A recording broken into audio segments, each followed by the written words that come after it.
നമസ്കാരം. ഞാൻ doctor Kurian Thomas. നമ്മൾക്ക് എല്ലാവർക്കും അറിയാവുന്ന ഒരു കാര്യമുണ്ട്. ചിക്കൻ പോക്സ് ഒരു പ്രാവശ്യമേ വരികയുള്ളൂ. എനിക്ക് മുമ്പ് വന്നിട്ടുണ്ട്, ഇനി ഭാവി വരാൻ സാധ്യതയില്ല എന്ന് പറഞ്ഞ് ചിക്കൻ പോക്സ് ഉള്ള രോഗികളുടെ അടുത്ത് പോകുന്ന ആൾക്കാരൊക്കെ ഉണ്ടല്ലോ. ഇത് ശരിയാണോ? ചിക്കൻ പോക്സ് ജീവിതത്തിൽ ഒരിക്കൽ മാത്രമേ വരികയുള്ളൂ. എന്നാൽ ശരീരത്തിൽ മുഴുവൻ വരുന്ന ചിക്കൻ പോക്സ് ശരീരത്തിൻ്റെ ഏതെങ്കിലും ഭാഗത്തിൽ കുരുക്കളായി കുമിളകളായി പൊങ്ങുന്നതിനാണ് ഹെർപ്പിസ് സോസ്റ്റർ എന്ന് പറയുന്നത്. ഹെർപ്പിസ് സോസ്റ്റർ എന്ന് പറയുന്നതിന് ഷിംഗിൾസ് എന്നും വിളിക്കാറുണ്ട്. നമുക്ക് ചിക്കൻ പോക്സ് വരുമ്പോൾ നമ്മുടെ ശരീരം മുഴുവൻ ഈ കുമിളകൾ പോലെയുള്ള കുരുക്കൾ വരും. അതൊരു 10 ദിവസത്തേക്കൊക്കെ ഉണ്ടാകും. അതിനുശേഷം അതിൻ്റെ മുകളിൽ പൊറ്റ പോലെ വരികയും പതിയെ മാഞ്ഞു പോവുകയും ചെയ്യും. കുറച്ച് പാടുകളൊക്കെ ബാക്കി നിന്നേക്കാം. ഈ ചിക്കൻ പോക്സ് ഉണ്ടാക്കുന്ന വൈറസ് വേരിസെല്ല സോസ്റ്റർ എന്ന് പറയുന്ന വൈറസ്, അത് ചിലപ്പോഴൊക്കെ ഞരമ്പുകളിലൂടെ സഞ്ചരിച്ച് നമ്മുടെ ശരീരത്തിലെ ഞരമ്പുകളിൽ ഡോർമെൻ്റായി, എന്ന് വെച്ചാൽ രോഗമുണ്ടാക്കാതെ മയങ്ങി അവിടെ നിൽക്കും. ഭാവിയിൽ നമ്മുടെ ശരീരത്തിൻ്റെ രോഗപ്രതിരോധ ശേഷി കുറയുന്ന സമയങ്ങളിൽ ഈ ഉറങ്ങിക്കിടക്കുന്ന വൈറസ് ആക്റ്റീവ് ആവുകയും അത് ആ ഞരമ്പിൽ കൂടെ സഞ്ചരിച്ച് ആ ഞരമ്പ് സപ്ലൈ ചെയ്യുന്ന ശരീരഭാഗത്ത് ചിക്കൻ പോക്സിൻ്റെ കുരുക്കൾ ഉണ്ടാക്കും. ഇതിനാണ് ഹെർപ്പിസ് സോസ്റ്റർ എന്ന് പറയുന്നത്. അപ്പോൾ ചിക്കൻ പോക്സ് എന്ന് പറയുന്നത് വീണ്ടും വീണ്ടും ഉണ്ടാവുകയില്ല എന്നുണ്ടെങ്കിലും ചിക്കൻ പോക്സ് എന്ന് പറയുന്ന ആ വൈറസ് നമ്മുടെ ശരീരത്തിൽ ലോക്കലൈസ്ഡായി ചില സ്ഥലങ്ങളിൽ ഇത് വീണ്ടും ഉണ്ടാക്കാം. അതുകൊണ്ടാണ് ചിലപ്പോഴൊക്കെ ചിക്കൻ പോക്സ് വന്ന ആൾക്കാർക്ക് പോലും ഈ ഹെർപ്പിസ് സോസ്റ്ററൊക്കെ വരാതിരിക്കാൻ നമ്മൾ വാക്സിൻ വരെ അഡ്വൈസ് ചെയ്യുന്നു. ആർക്കാണ് ഈ ഹെർപ്പിസ് സോസ്റ്റർ വരാൻ അപകട സാധ്യത നിലനിൽക്കുന്നത്? ഞാൻ പറഞ്ഞതുപോലെ ശരീരത്തിൻ്റെ ഇമ്മ്യൂണിറ്റി കുറയുന്ന സാഹചര്യങ്ങളിൽ, അപ്പോൾ പ്രായം മുമ്പോട്ട് വന്ന് ഒരു 50-കളിലൊക്കെ മുകളിലുള്ള ആളുകളിൽ, കുറച്ചും കൂടെ പ്രായമായവരിൽ അതിൻ്റെ റിസ്ക് കൂടുതലായിരിക്കും.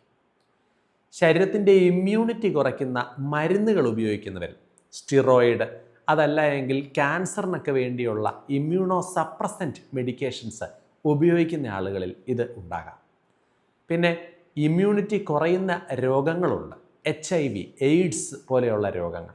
പിന്നെ ഈ കിഡ്നി, ലിവറിൻ്റെ അസുഖങ്ങളുള്ള ആൾക്കാരും അവരുടെ ഇമ്മ്യൂണിറ്റി കുറച്ച് കുറവായിരിക്കും. അമിതമായി ആൽക്കഹോൾ ഉപയോഗിക്കുന്ന ആളുകൾ, പിന്നെ ചിലപ്പോഴൊക്കെ ഇമ്മ്യൂണിറ്റിയുടെ പ്രശ്നങ്ങളൊന്നും ഇല്ലാതെ തന്നെ ഒരു അപകടത്തിന് ശേഷമോ ഒരു വൈറൽ പനിക്കൊക്കെ ശേഷമോ ഇമ്മ്യൂണിറ്റി വലിയ കുഴപ്പമില്ലാത്ത ആൾക്കാരിൽ പോലും ഹെർപ്പിസ് സോസ്റ്റർ ഉണ്ടാകാം. ശരീരത്തിൻ്റെ ഏത് ഭാഗത്താണ് ഹെർപ്പിസ് സോസ്റ്റർ കൂടുതലായി കാണപ്പെടാറുള്ളത്? ഹെർപ്പിസ് സോസ്റ്റർ മുഖത്ത് ഉണ്ടാകാം. മുഖത്തുണ്ടാവുകയാണ് എന്നുണ്ടെന്നുണ്ടെങ്കിൽ അത് ഒന്നുകിൽ ഞാൻ ഈ കൈ വെച്ചിരിക്കുന്ന നെറ്റിയുടെ ഭാഗത്ത്, ഈ മൂക്കിൻ്റെ ഒരു വശത്തായി, അല്ലെങ്കിൽ താഴെ, ഇവിടെയൊക്കെ ഉണ്ടാകാം.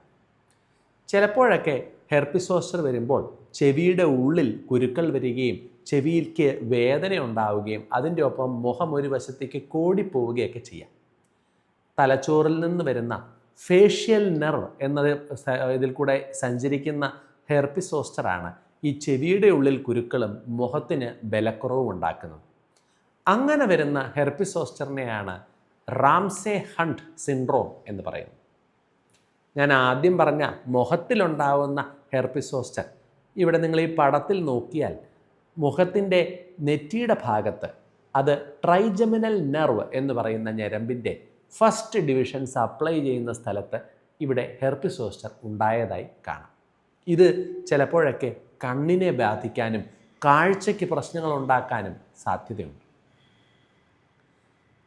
ഈ ഞരമ്പുകളുടെ ഗാംഗ്ലിയോൺ എന്ന് പറയുന്നത് ഉള്ള മറ്റൊരു സ്ഥലമാണ് നമ്മുടെ സ്പൈനൽ കോഡിൻ്റെ അവിടെ.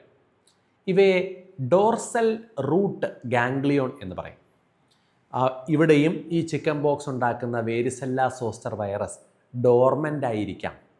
അങ്ങനെ വരുന്ന വൈറസ് ആക്റ്റീവ് ആകുമ്പോൾ നമ്മളുടെ നെഞ്ചിൻ്റെ ഭാഗത്തോ വയറിൻ്റെ ഭാഗത്തോ ചിലപ്പോഴൊക്കെ പുറത്തോ കാലിൻ്റെ അവിടെയൊക്കെ ഒരു ബാൻഡ് പോലെ, ഇങ്ങനെ ഒരു പാട് പോലെ, ഈ പടത്തിലേക്ക് നോക്കൂ, ഒരു വയറിൻ്റെ ഭാഗത്ത് ഒരു വശത്ത് ഈ ചിക്കൻ പോക്സിൻ്റെ ഗുരുക്കൾ നമുക്ക് കാണാൻ സാധിക്കും. ഇവിടെ പ്രധാനപ്പെട്ട കാര്യം ചിക്കൻ പോക്സ് എന്ന് പറയുന്നത് ദേഹത്ത് മുഴുവനാണ്. വലതുവശത്തും ഇടതുവശത്തും മുഖത്തും ദേഹത്തും എല്ലായിടത്തും ഉണ്ടാകും. ഒരു ഞരമ്പ് സപ്ലൈ ചെയ്യുന്ന സ്ഥലത്ത് മാത്രം വരുന്ന കുരുക്കൾ ആയ ഹെർപ്പിസ് സോസ്റ്റർ ശരീരത്തിൻ്റെ ഒരു വശത്ത് മാത്രമായിരിക്കും. ഈ നടുക്കുന്ന് അപ്പുറത്തോട്ട് 1 ഇഞ്ച് പോവുകയില്ല. അത് പുറകിൽ വരാം, ഫ്രണ്ടിൽ വരാം, എവിടെ വേണമെങ്കിലും വരാം. പക്ഷേ ഒരു നെർവ് സപ്ലൈ ചെയ്യുന്ന സ്ഥലത്തിനായിരിക്കും. ആ സ്ഥലത്തിന് പറയുന്ന പേരാണ് ഡെർമറ്റോം. അങ്ങനെ ഒരു ഞരമ്പ് സപ്ലൈ ചെയ്യുന്ന സ്ഥലത്ത് വരിക. ചിക്കൻ പോക്സ് വന്ന ആളുടെ അടുത്ത് പോയാൽ നിങ്ങൾക്കും പിടിക്കാമല്ലോ. ഈ ഹെർപ്പിസ് സോസ്റ്റർ പടരും.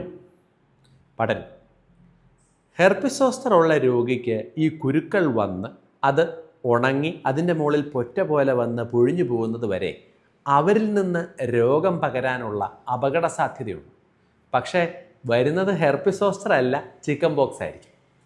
ഹെർപ്പിസ് സോസ്റ്റർ വന്ന ഒരു രോഗിയുടെ അടുത്ത് പോയതുകൊണ്ട് നിങ്ങൾക്ക് ഒരു ഞരമ്പിൻ്റെ ഭാഗത്ത് മാത്രമായി ഹെർപ്പിസ് സോസ്റ്റർ വരില്ല, ദേഹം മുഴുവൻ കുരുക്കളുള്ള ചിക്കൻ ബോക്സ് ആയിരിക്കും വരിക.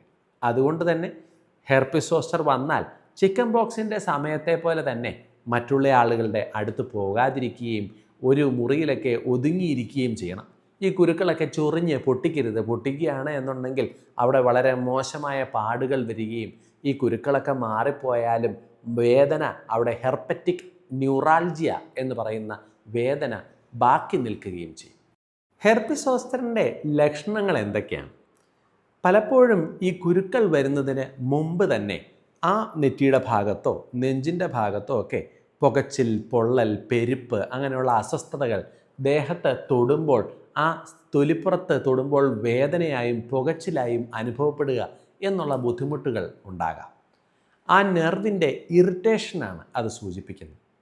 ഇത് തുടങ്ങി 2-3 ദിവസം കഴിഞ്ഞായിരിക്കും ഈ കുരുക്കൾ വരിക. കുരുക്കൾ വന്നു കഴിഞ്ഞാൽ അത് ആദ്യം കൊമളകൾ പോലെയാകും. ഈ പടത്തിൽ കാണുമ്പോൾ നിങ്ങൾക്ക് അത് ഒരു ഫ്ലൂയിഡ് നിറഞ്ഞ കൊമളകൾ പോലെ ഇരിക്കുന്ന കുരുക്കൾ അപ്രീഷിയേറ്റ് ചെയ്യാൻ സാധിക്കും. അതിനുശേഷം ചിലപ്പോഴൊക്കെ ഈ കുരുക്കൾ പൊട്ടാം. അതല്ല എങ്കിൽ ചൊങ്ങി കുറച്ച് ദിവസം കഴിയുമ്പോൾ, 5 മുതൽ 7 ദിവസം വരെ കഴിയുമ്പോൾ ഈ കുരുക്കളുടെ മുകളിൽ ഈ പടത്തിലെ പോലെ ഒരു കറുത്ത കവറിങ് വരും. ഈ കവറിങ് വന്ന് പിന്നെ അത് ഉണങ്ങി അത് പോവുകയും ചെയ്യും. അത് പൊട്ടിച്ചിട്ടുണ്ട്, ചൊറിച്ചിൽ വന്ന് പൊട്ടിച്ചിട്ടുണ്ട് എങ്കിലൊക്കെ അവിടെ ഒരു കുഴി പോലെയും പാടുകൾ പോലെയും ബാക്കി നിൽക്കുകയും ചെയ്യും. ഹെർപ്പിസ് സോസ്റ്റർ ആണ് എന്ന് നമുക്ക് എങ്ങനെ ഉറപ്പാക്കാൻ സാധിക്കും? ഈ ചിക്കൻ ബോക്സിൻ്റെ അല്ലെങ്കിൽ ഹെർപ്പിസ് സോസ്റ്ററിൻ്റെ കുരുക്കൾ ഈ ഫ്ലൂയിഡ് ഫിൽഡ് വെസിക്കിൾസ് വളരെ ടിപ്പിക്കലാണ്. ഒരു എക്സ്പീരിയൻസ്ഡ് ആയിട്ടുള്ള, ട്രെയിൻഡ് ആയിട്ടുള്ള ഡോക്ടർക്ക് അത് കണ്ടാൽ അത് എളുപ്പത്തിൽ മനസ്സിലാക്കാൻ സാധിക്കും. പിന്നെ തീർച്ചയായിട്ടും ഈ ഫ്ലൂയിഡ്, ഈ വെസിക്കിളിൻ്റെ അകത്തുള്ള ഫ്ലൂയിഡ് വൈറസിന് വേണ്ടി ചില സ്മിയർ വെച്ച് ടെസ്റ്റ് ചെയ്താൽ ചിക്കൻ ബോക്സ് അല്ലെങ്കിൽ ഹെർപ്പിസ് സോസ്റ്റർ നമുക്ക് കൺഫേം ചെയ്യാൻ സഹായിക്കും.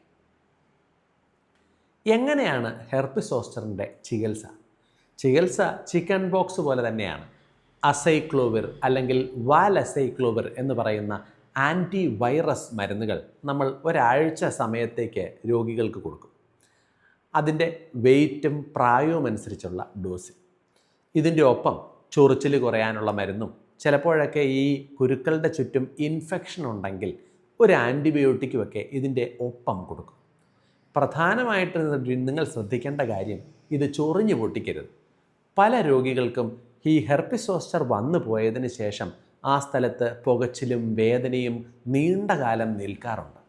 ഇത് ചൊറിഞ്ഞു പൊട്ടുകയാണ് എന്നുണ്ടെന്നുണ്ടെങ്കിൽ അത് മാറിപ്പോകാതെ ചിലപ്പോൾ ജീവിതകാലം മുഴുവൻ വരെ ഈ വേദന, ഹെർപ്പറ്റിക് ന്യൂറാൾജിയ ബാക്കി നിന്നേക്കാം. ശരീരത്തിൽ ഏതെങ്കിലും ഒരു ഭാഗത്ത് ഒരു വശത്തായി കുരുക്കൾ പോലെ, കുമളകൾ പോലെ കണ്ടാൽ അത് ഹെർപ്പിസ് സോസ്റ്റർ ആണോ എന്ന് വേഗം പരിശോധിക്കുകയും നിങ്ങളുടെ അടുത്തുള്ള ആൾക്കാർക്ക് ചിക്കൻ ബോക്സ് ഒന്നും ഉണ്ടായിട്ടില്ല എന്നുണ്ടെങ്കിൽ അവരിൽ നിന്ന് മാറി നിൽക്കാനും ശ്രദ്ധിക്കുക. നന്ദി.